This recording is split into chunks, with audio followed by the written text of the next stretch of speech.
Hola, ¿qué tal? Vamos a seguir con nuestras clases de farmacología del sistema genitourinario. El día de hoy vamos a hablar un poco sobre antibióticos lactámicos beta, en específico sobre las penicilinas. Posteriormente hablaremos un poco de las quinolonas, esto con relación con lo que hemos estado hablando sobre fármacos empleados para el tratamiento de infecciones del tracto urinario inferior, ¿vale? Y por lo tanto las características farmacocinéticas y farmacodinámicas de estos medicamentos deberán ser elementos importantes que deberemos considerar para algunas situaciones especiales.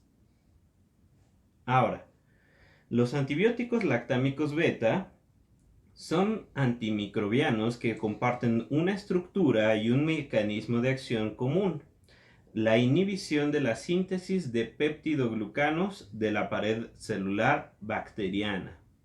En este grupo van a estar las penicilinas, las cefalosporinas y los carbapenémicos.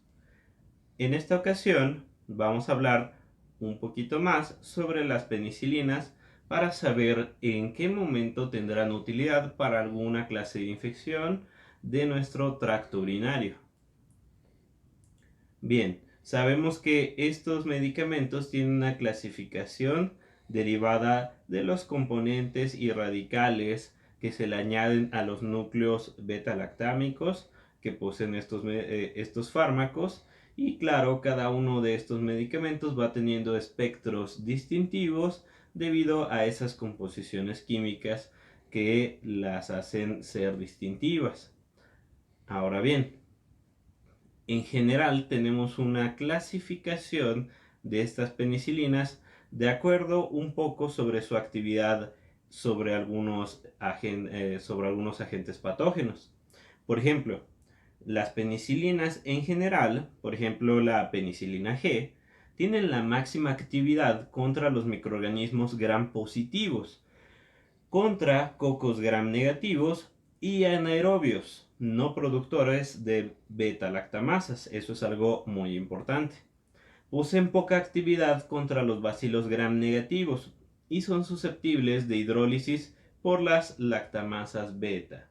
Por ejemplo, pensando sobre nuestra actividad contra infecciones comunes en el aparato urinario, pues sabremos que estas penicilinas, como la penicilina G, pues no tendrán una actividad favorable para este tipo de infección.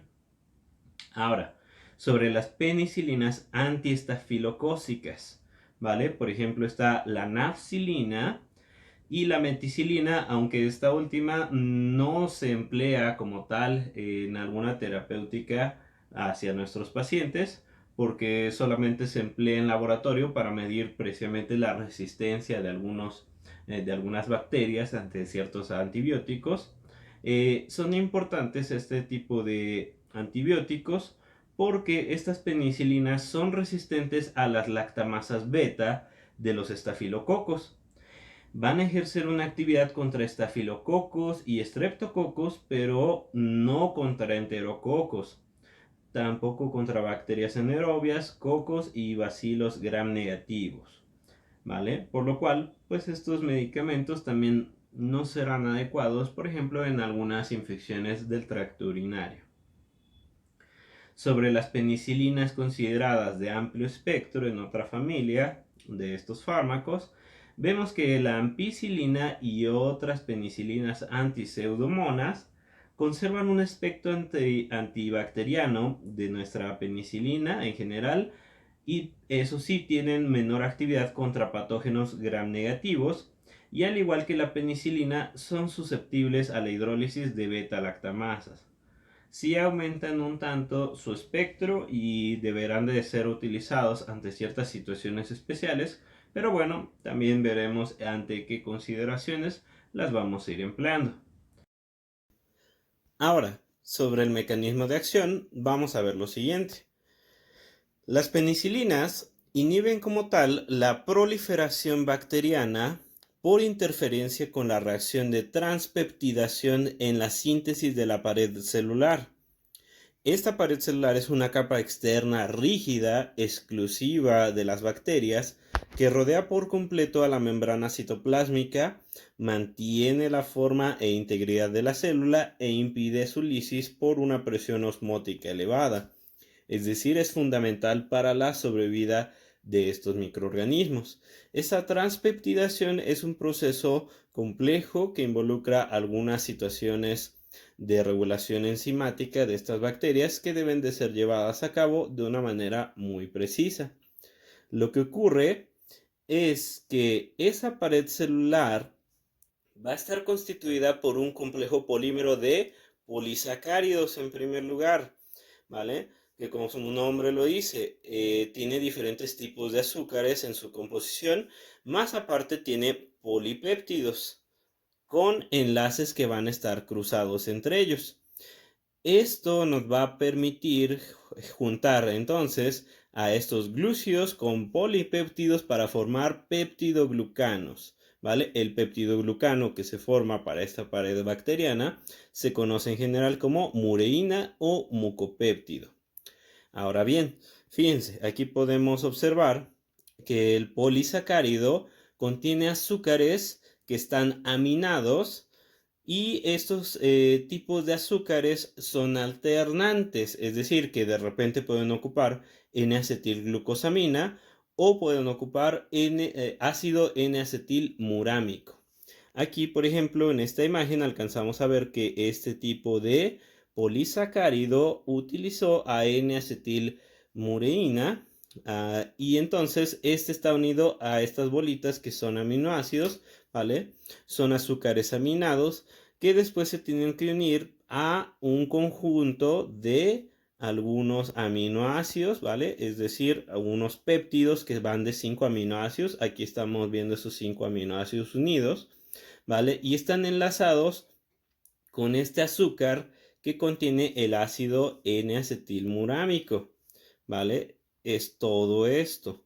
Tenemos esa unión del péptido aquí en esta parte y esto será su tipo de azúcar aminada, ¿vale? De N-acetilmurámico. Estos dos componentes están generando esos sistemas de enlaces importantes para la estructura de la pared bacteriana y posteriormente vamos a ver que estos componentes se van uniendo entre sí para generar un enlace bastante fuerte, ¿vale? Que mantiene una pared bacteriana resistente. Ahora bien, esta pared bacteriana entonces consiste en polímeros de glucopéptidos, ¿vale? Que contienen esos esqueletos de aminoexosas de N-acetilmurámico o N-acetilglucosamina, unidos con puentes entre las cadenas laterales de estos aminoácidos, ¿vale? Entonces de repente van a estar alternando estos tipos de azúcares, ¿vale? N-acetilmurámico, puede encontrarse la N-acetilglucosamina, etcétera, etcétera. La enzima que se encarga de generar las combinaciones de estos glucopéptidos va a ser la transpeptidasa. Esta transpeptidasa o proteína de unión de penicilinas, ¿vale? Que se puede denominar de manera sencilla como PBP por esta última terminología, retira a las alaninas terminales que tenemos en esos azúcares aminados en el proceso de formación del enlace cruzado con un péptido cercano. Los enlaces cruzados lo que están haciendo es conferir a esa pared celular su rigidez estructural y por lo tanto los antibióticos lactámicos beta, análogos estructurales de nuestro sustrato, que es la de alanina, son las dos alaninas terminales de los azúcares aminados, se unen de forma covalente a ese sitio activo de nuestra PBP, lo que inhibe por lo tanto la reacción de transpeptidación. Y entonces así detenemos la síntesis de peptidoglucanos, por lo que la célula muere. Tienen entonces estas penicilinas un efecto bactericida. Fíjense bien, aquí como les mostraba, estos azúcares aminados, que es todo esto, unido a la N-acetilmureína, vamos a ver que tienen aquí esta terminación. Estas bolitas de color rojo son alaninas. Fíjense, ya tenemos aquí a este glucopéptido, es el primer polímero de glucopéptido que tiene que unirse a otro polímero de glucopéptido igual, ¿vale? Para hacer esta unión, ¿qué tenemos que hacer? En la bacteria normalmente la PBP, ¿vale? La transpeptidasa lo que hace es quitar una de estas alaninas, ¿vale? Aquí se ve cómo está saliendo, para que se permita hacer el siguiente enlace. Esta alanina que estaba aquí abajo se va a pasar para acá, aquí ya la estamos viendo. Es el medio de unión para el otro polímero de glucopéptido. Y entonces ya se permitió la formación del peptidoglucano, que es ahora todo esto. Entonces, nosotros vamos a otorgar a nuestro paciente un fármaco de este tipo, una penicilina, que se asemeja precisamente a estas dos alaninas, ¿vale? Por lo tanto, digamos que se confunde esta transpeptidasa, ¿vale? Localiza a nuestro antibiótico y entonces esto va a generar que no tengamos un sitio de unión hacia estos polímeros de glucopéptidos y estos no se puedan unir y formar sus enlaces cruzados, su pared bacteriana como tal, y esta célula entonces va a morir. Ahora, sobre la envoltura celular de una bacteria, por ejemplo, gram negativa, vemos algunos detalles importantes como que en ocasiones se van a generar beta-lactamasas, ¿vale? Que son estas que están por aquí.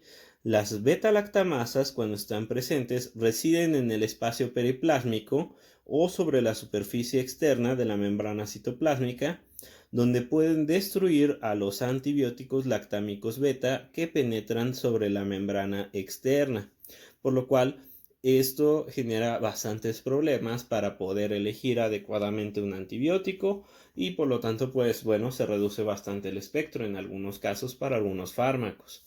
Fíjense, entonces aquí normalmente está la PBP, ¿vale? Debería de haber llegado nuestro antibiótico, una penicilina, por acá para unirse en este lugar, ¿vale? Aquí donde están estas boquitas de las PBP, son los sitios de unión al sustrato, o sea, el sitio donde se une sus polímeros de esos azúcares aminados para unirlos, enlazarlos y formar esto, su peptidoglucano, la mureína, y por lo tanto formar la pared bacteriana. Si este antibiótico, esta penicilina, se encuentra con esta beta-lactamasa, que son estos dibujitos de aquí, ¿vale? Por lo tanto, se va a impedir su actividad de la penicilina y estos antígenos, estas bacterias van a sobrevivir a pesar de que se le haya administrado el antibiótico al paciente. Ahora, esto ya nos empieza a hablar sobre patrones muy importantes que consideremos para nuestra terapéutica, que son, por ejemplo, los parámetros de resistencia. La resistencia a las penicilinas y otros lactámicos beta se debe a lo siguiente, por ejemplo, la inactivación de los antibióticos por las lactamasas bacterianas, la modificación de nuestra PBP. En ocasiones esta llega a mutar en las bacterias y por lo tanto ya nuestros antibióticos no van a tener efecto, ya no tienen la misma afinidad para unirse a ese sitio de unión al sustrato. Y también en ocasiones hay alteraciones de la penetración del fármaco hacia esa PBP. Entonces tenemos posibilidades de generar resistencias cada vez más importantes en la práctica clínica debido a todos estos cambios y factores que poseen nuestras bacterias. Ahora, los estafilococos son las principales bacterias gram positivas que producen beta-lactamasas. La enzima puede atravesar la envoltura e inactivar las moléculas de antibiótico incluso en el medio circulante, por lo cual esto es bastante peligroso. Las bacterias gram negativas, por su parte, también pueden producir beta-lactamasas, por lo cual hay que saber esta situación antes de elegir el fármaco más adecuado para impedir el crecimiento de algunas bacterias.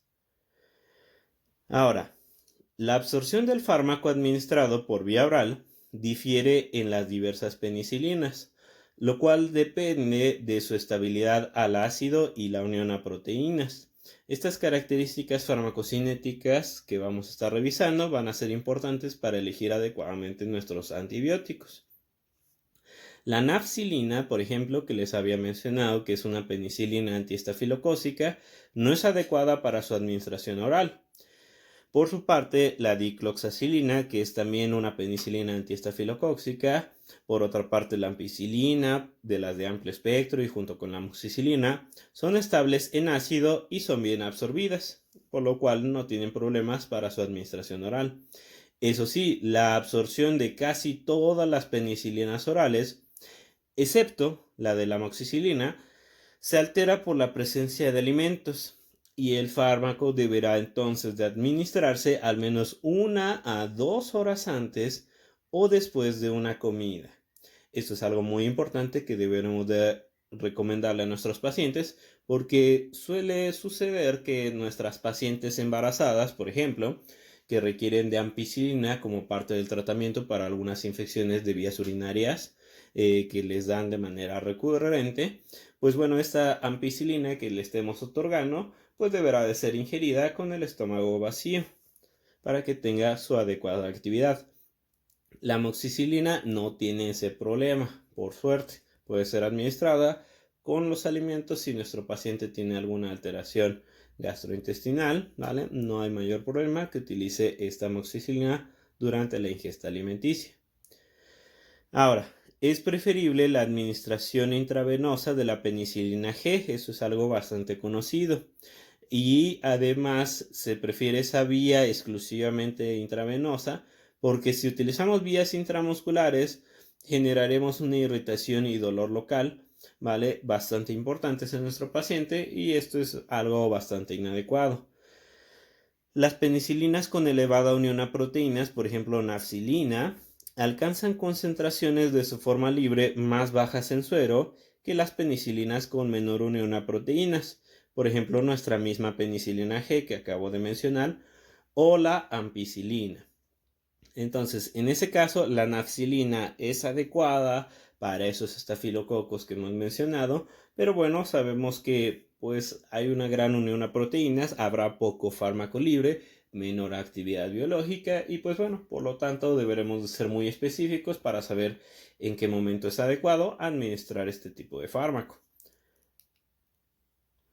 Ahora, las penicilinas benzatínica y procaínica están formuladas para retrasar la absorción y suministrarse como resultado concentraciones prolongadas en sangre y tejidos de manera muy sustancial. Por ejemplo, una sola inyección intramuscular de 1.2 millones de unidades de penicilina benzatínica mantiene concentraciones séricas mayores de 0.02 microgramos por mililitro durante 10 días, lo cual es suficiente para tratar la infección por estreptococos beta hemolíticos. ¿Vale? Incluso hay pautas de 21 días, ¿vale? Para la administración de estos fármacos, ¿vale? Y por lo cual, bueno, esto tiene otras intenciones, principalmente cuando ya sabemos de algunos pacientes que sufrieron de fiebre reumática, por ejemplo, y por lo tanto ahorita para farmacología del sistema genitourinario las dejamos un poco de lado. Las penicilinas además se distribuyen de manera generalizada en los líquidos corporales y pasan a las articulaciones, la pleura, el pericardio, la bilis, la saliva y la leche, y en ocasiones atraviesan la placenta. Son insolubles en lípidos y solo atraviesan la barrera hematoencefálica si las meninges están inflamadas, en cuyo caso van a alcanzar concentraciones terapéuticamente eficaces en el líquido cefalorraquídeo. Entonces, su volumen de distribución es bajo, bueno, si lo consideramos en comparación con otros fármacos, pero sí es suficiente en la mayoría de los casos para alcanzar los tejidos que queremos tratar, que queremos tener libres de patógenos y por lo tanto, pues bueno, su actividad en ocasiones es bastante amplia, aunque bueno, sabemos que en esta situación, como les mencionaba, en infecciones del sistema nervioso, pues deberemos de tener cuidado de que no son a veces terapéutica de primera elección, a menos de que sí tengamos evidencia de esta inflamación meningea y lo cual permite que ahora sí atraviese el fármaco, porque bueno, dado su volumen de distribución que ahorita les voy a mencionar, pues realmente solo penetran en ciertos tejidos, ¿vale? Alcanzan sus concentraciones normales en ciertos sitios, pero no en todos. Aquí vamos a observar un poco sobre esta situación. Fíjense cómo aquí los beta-lactámicos, nuestras penicilinas, tienen volúmenes de distribución pequeños. Por ejemplo, la penicilina G, procaínica, benzatínica, tienen volúmenes de distribución de 0.3 litros por kilogramo. Bueno, por ejemplo, si los comparamos con un fármaco antipsicótico como la quetiapina, esos tienen un volumen de distribución de hasta 10 litros por kilogramo. Significa que son altamente liposolubles. Por ejemplo, esos últimos. Aquí pues no nos interesa tanto esta situación, ¿vale? Para tratar infecciones del sistema nervioso central, pues deberemos de tener cuidado para saber qué tipo de fármaco usar más adecuadamente. Pero bien, en cuanto a, por ejemplo, comparación de estos fármacos, que pues en general estamos viendo que estas penicilinas tienen bajos volúmenes de distribución, que obviamente son suficientes para llegar a la mayoría de los sitios que vamos a tratar. Pero en ocasiones, como hemos estado hablando, las quinolonas van a tener a veces volúmenes de distribución, por ejemplo, como el ciprofloxacino, un tanto mayores, de 2 a 3 litros por kilogramo de volumen de distribución, por lo cual acuérdense que les había mencionado en la clase anterior que sí permiten una mejor llegada de estos medicamentos hacia nuestro riñón cuando ya tenemos, por ejemplo, afectaciones como la pielonefritis. Estos fármacos entonces serán adecuados para esos tratamientos de forma gradual en pacientes que hayan tenido complicaciones, primero de vías urinarias y posteriormente parenquimatosas. Sobre la penicilina, sabemos que su excreción se da rápidamente a nivel renal. Esto va a ser importante para saber si nuestros pacientes con nefropatías pueden utilizar adecuadamente o tienen que ajustar sus dosis de acuerdo a esta eliminación del fármaco. La semivida normal de la penicilina G es de tan solo 30 minutos. En la insuficiencia renal puede llegar a ser de hasta 10 horas, por lo que debe de ajustarse la dosis de manera importante. La nafcilina, por su parte, que hemos estado mencionando constantemente, se elimina sobre todo por excreción biliar. La oxacilina, también la dicloxacilina y la cloxacilina, por su parte, se pierden tanto por riñón como por excreción biliar, por lo cual, para estos casos, no va a ser necesario ajustar la dosis de estos medicamentos en presencia de insuficiencia renal. Todos estos que estamos mencionando aquí, oxacilina, dicloxa y cloxacilina, pues son fármacos antiestafilocóxicos y es importante recordarlos para ver que no tendrán mayor precaución para los pacientes nefrópatas. La penicilina G, eso sí, para usos clínicos, es un fármaco ideal para tratar infecciones causadas por estreptococos, meningococos, algunos enterococos. Fíjense, eso es algo crucial porque acuérdense que algunas infecciones de vías urinarias, ¿vale? Podían ser por enterococos. Como tenemos escasa actividad con ellos, pues seguimos deduciendo que estos fármacos no serán adecuados para esas infecciones urinarias. También tenemos actividad muy adecuada a neumococos, pero susceptibles a la penicilina y estafilococos no productores de beta-lactamasas. También hay actividad contra el treponema pálido, eso sí es ampliamente conocido, ¿vale? Eso es algo muy importante para infecciones de transmisión sexual.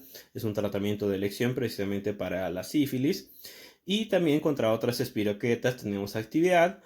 Y a veces tenemos actividad contra Clostridium, Actinomyces y otros bacilos gram positivos y microorganismos anaerobios gram negativos no productores de beta-lactamasas. Ahora, sobre esas penicilinas resistentes a beta-lactamasas, como les he mencionado, la meticilina, nafcilina e isoxazolil penicilinas están indicadas para infecciones por estos estafilococos.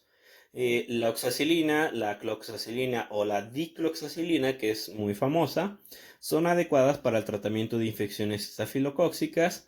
leves a moderadas localizadas. Por ejemplo, en la piel, generalmente si sospechamos de alguna infección, ¿vale? Sabemos que estafilococo dorado puede generar grandes problemas y por lo tanto la dicloxacilina se utiliza bastante, por ejemplo, cuando tenemos alguna herida quirúrgica y que debemos de dar alguna profilaxis antibiótica, pues para eso será adecuado.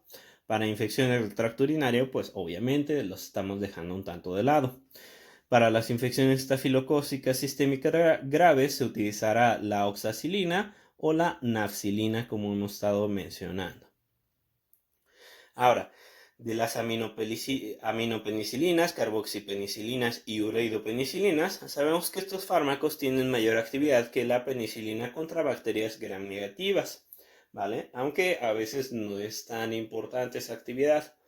Las aminopenicilinas, como la ampicilina y la amoxi, tienen espectros de actividad casi idénticos, pero eso sí, la amoxicilina se absorbe mejor después de la administración oral, como hemos visto de sus características de la administración del fármaco, tiene esa ventaja.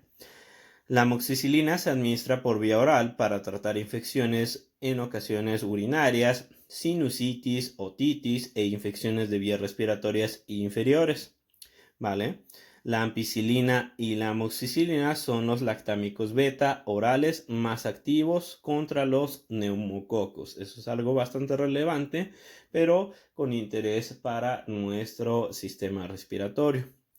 Eso sí, no debemos de olvidar que aunque tenemos esta indicación para infecciones urinarias, debido a la eliminación de bacterias anaerobias facultativas como nuestros lactobacilos, como el Crispatus, el Yerseni, etcétera, etcétera, que protegen a la vía urinaria, pues de repente al barrer esa flora bacteriana normal del uroepitelio, pues tendremos posteriormente infecciones urinarias recidivantes, por lo cual se deben de utilizar con mucha cautela y en pautas terapéuticas un tanto menores que en comparación con otros antibióticos. La ampicilina, por ejemplo, por vía intravenosa es muy útil en las infecciones graves por anaerobios. Entonces, fíjense, hasta esto lo estamos recalcando, tenemos actividad anaerobicida, hay que tener cuidado con eso. También tenemos actividad contra enterococos, ahora sí mayor, por esta administración intravenosa, contra listeria monocitógenes y cepas negativas para lactamasas beta de cocos y bacilos gram negativos, como la E. coli y la salmonella.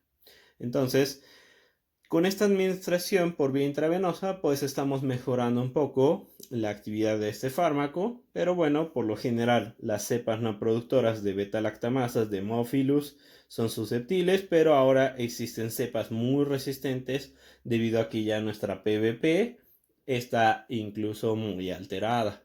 Hay que tener cuidado con el uso de estos fármacos, su uso racional, acuérdense que debe de ser de manera gradual para no ocasionar problemas de resistencia en nuestros pacientes.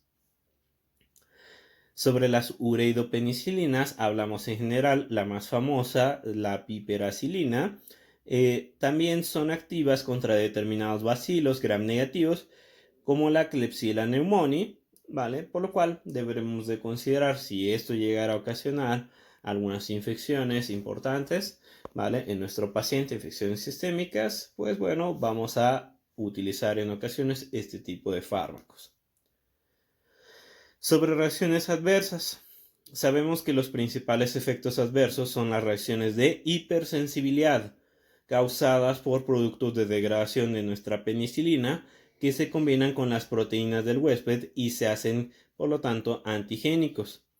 Es habitual la erupción cutánea y la fiebre de manera infrecuente.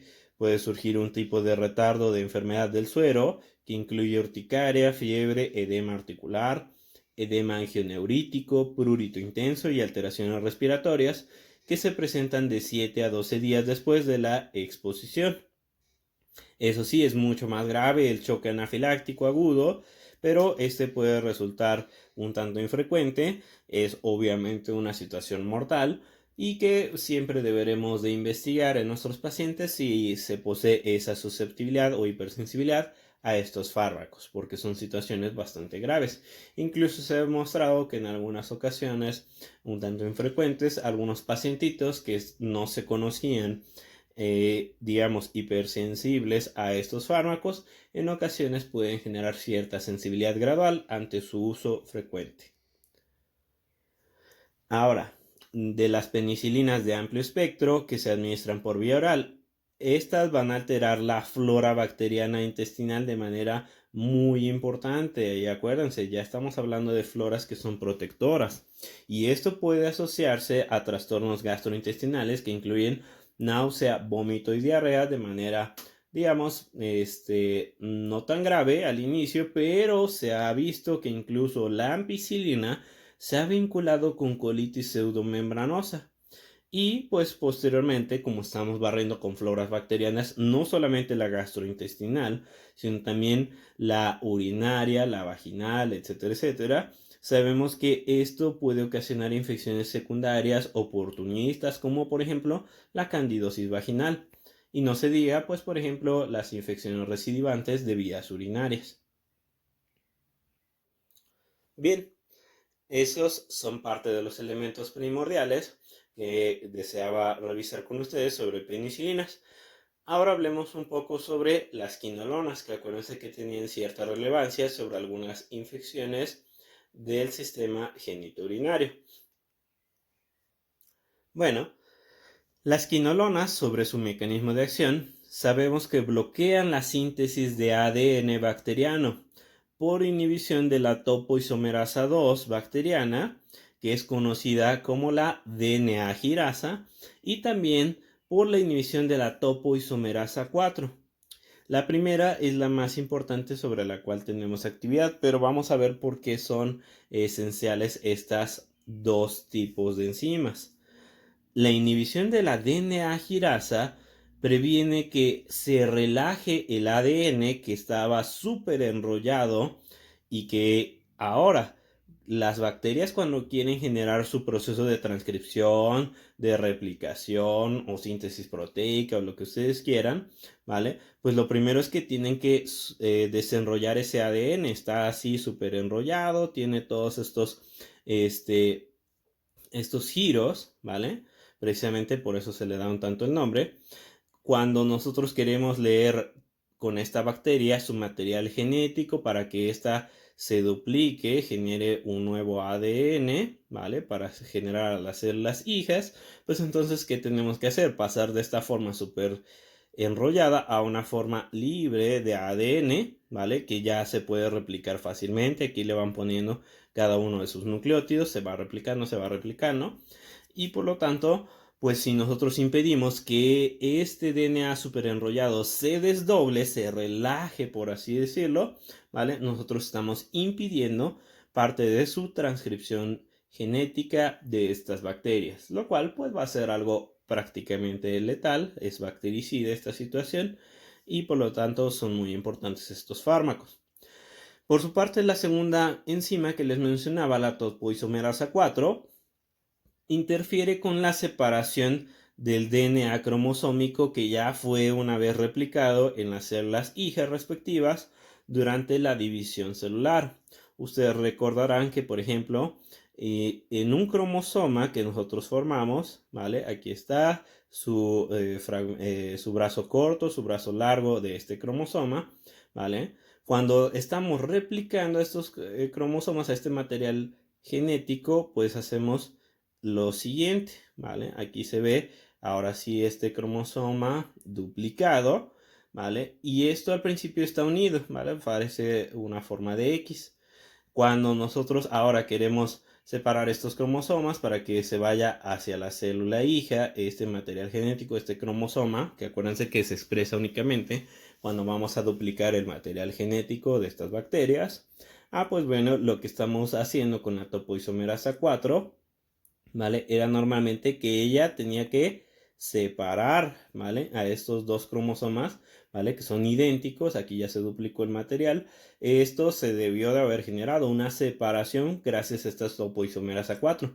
Si inhibimos esa topoisomerasa 4, pues estos materiales genéticos quedan así unidos, esto es inservible, pues de aquí, pues cómo van a desenrollar lo superenrollado de este material genético para seguir viviendo, pues ya no se va a poder. Por lo cual estos dos mecanismos de acción son bastante relevantes para el uso de las quinolonas. Aquí vemos de manera didáctica en esta imagen cómo precisamente este material genético que bueno, normalmente quisiéramos replicar, reproducir, transcribir, lo que ustedes quieran, ¿vale? Que aquí ya lo vemos, por ejemplo, duplicado, ¿vale? Normalmente si impedimos la actividad de esta DNA girasa que hacía que se desdoble este material genético, pues bueno, no vaya a tener su actividad normal y por lo tanto no va a haber transcripción. Sobre farmacocinética de estas quinolonas en general, sabemos que después de su administración oral, las fluoroquinolonas se absorben bien, llegando a tener una biodisponibilidad desde un 80 hasta 95%. Las vidas medias séricas van a variar de entre un 3 a 10 horas en algunos casos y las vidas medias relativamente prolongadas de algunos fármacos como el levofloxacino, el gemifloxacino, la gatifloxacina y la moxifloxacina permiten su dosificación más cómoda por una administración al día. Y los fármacos se concentran en distintos tejidos, especialmente en riñón, próstata y pulmón. Fíjense, aquí ya nos está orientando que estos fármacos pues tienen grandes actividades parenquimatosas en estos sitios que para nuestra unidad de aprendizaje pues son bastante importantes. Ahora bien, sabemos que todas las quinolonas se concentran en los fagocitos. La mayoría no atraviesan la barrera hematoencefálica, aunque la única que sí lo hace es la ofloxacina. Eso va a ser muy importante, pero cuando veamos infecciones en esos sitios, ¿vale? Ahora, los antiácidos con aluminio y magnesio, eso sí deberemos de recordar, por estas interacciones medicamentosas, interfieren en la absorción de las quinolonas, por lo cual no se deben de administrar en forma conjunta. Casi todas las fluoroquinolonas se eliminan por mecanismos renales, ya sea secreción tubular o filtración glomerular, lo cual será relevante en casos de pacientes nefrópatas de larga evolución, ¿vale? Para considerar los ajustes de dosis o cambio de terapéutica farmacológica. Bueno, como les he mencionado, los volúmenes de distribución son importantes para considerar si la actividad de nuestros fármacos va a ser adecuada para los sitios que necesitemos tratar. Por ejemplo, les mencionaba anteriormente, el ciprofloxacino tiene un volumen de distribución bastante más amplio que, por ejemplo, la amoxicilina que veíamos anteriormente, que estaba solamente en 0.3 aproximadamente litros por kilogramo de volumen de distribución. Ciprofloxacino llega muy bien, por ejemplo, al parénquima renal por este gran volumen de 2 a 3 litros por kilogramo, ¿vale? Y por lo tanto su actividad sobre diversos tejidos más profundos, por ejemplo, y a veces en hueso, etcétera, etcétera, vemos que es bastante más adecuada. Ahora, aquí podemos apreciar con esta tabla principalmente cómo la vía primaria de excreción para la mayoría o prácticamente la totalidad de nuestras quinolonas, ¿vale? Se da por vía renal, ¿vale? Entonces, pacientes con alteraciones renales deberán tener cuidado para el uso de estos fármacos. Ahora, sobre aplicaciones clínicas, podemos deducir las fluoroquinolonas, excepto la moxifloxacina, son efectivas en las infecciones urinarias. También son eficaces para la diarrea bacteriana causada por especies de Shigella, Salmonella, E. coli toxigénica y Campylobacter. Eso sí, aunque como les he mencionado, si tenemos esa actividad antimicrobiana adecuada para infecciones urinarias, eso no indica que sean tratamientos de primera elección, por ejemplo, para una infección del tracto urinario inferior, porque al barrer nuevamente con barreras de la flora bacteriana, pues tenemos la susceptibilidad de hasta adquirir algunas infecciones posteriormente más graves. Las fluoroquinolonas se han usado en infecciones de tejidos blandos, ¿vale? Debido a su buen volumen de distribución. También las utilizamos en hueso y articulaciones, así como en infecciones de aparato respiratorio e intraabdominales, incluidas las producidas por microorganismos multiresistentes como las especies de Pseudomonas y Enterobacterias. Con su aumentada actividad contra gram positivos y su actividad contra los microorganismos atípicos que causan neumonía, por ejemplo, clamidia, micoplasma y legionelas, el levofloxacino, el gatifloxacino, la genfifloxacina, la moxifloxacina son llamadas fluoroquinolonas respiratorias incluso. Y esto es porque son efectivas para el tratamiento de las infecciones de vías respiratorias altas y bajas. Entonces, eso hay que recordarlo precisamente para este aparato respiratorio, pues como una terapéutica esencial en este tipo de infecciones. Sobre efectos adversos. Sabemos que los efectos más frecuentes son un tanto comunes para muchos fármacos como náuseas, vómito y diarreas.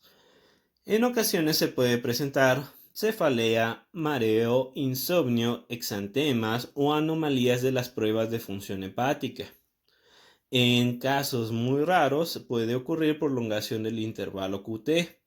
De hecho, por esta situación, por sus efectos adversos graves, la gatifloxacina ya se retiró del mercado en Estados Unidos.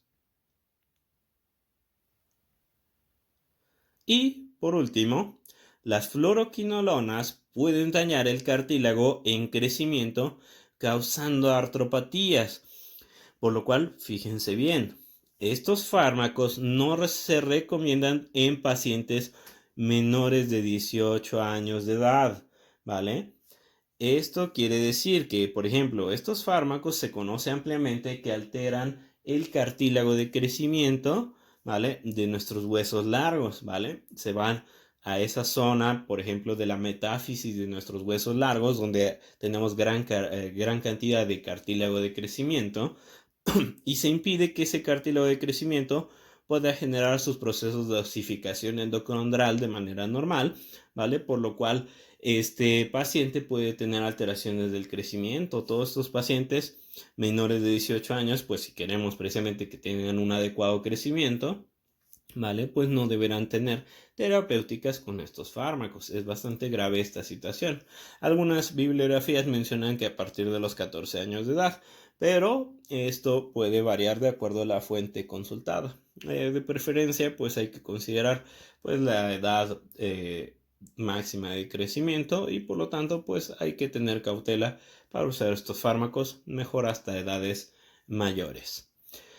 Eso sí, también pues es obvio que estos fármacos, debido a su alto volumen de distribución, pues deben de evitarse estas fluoroquinolonas durante el embarazo. Muy bien. Por mi parte, para esta clase va a ser todo.